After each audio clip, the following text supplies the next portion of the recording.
Je në gjumë apo zgjuar? Një natë, Habe Erani dhe Neuf Bekali kishin rënë për të fjetur në obor të pallatit të prisit në Kufe.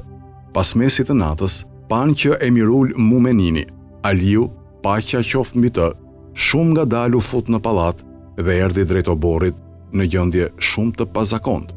Një frikë jashtëzakonshme e kishte pushtuar atë. Ai nuk ishte në gjendje të ruante ekuilibrin e tij, kishte mbështetur dorën në mur dhe i përkulur po ecte duke u mbajtur për muri. Duke ecur, ai pëshpëriste me vete ajetet e fundit të sures Al Imran. Në krijimin e qiejve të tokës, në ndryshimin e natës dhe të ditës, ka argumente të qarta për ata që kanë arsye dhe mendje.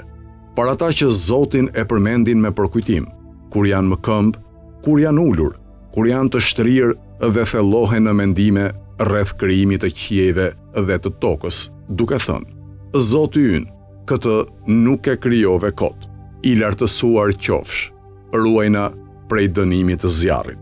Zoti ynë, atë që ti e fute në zjarr, e ke poshtëruar, për mizorët nuk ka ndihmëtar.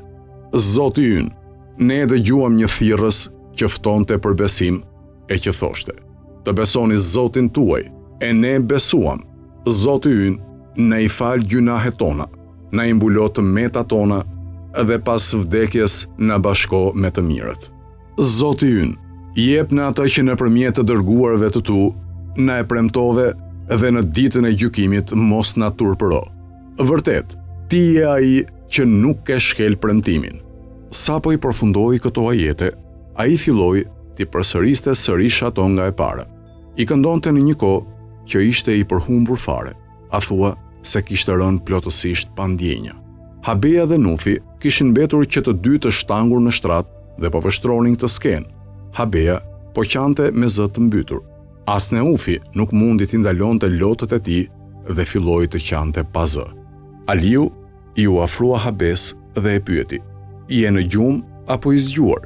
Jam zgjuar, o Emirul Mumenin, u përgjigj ai.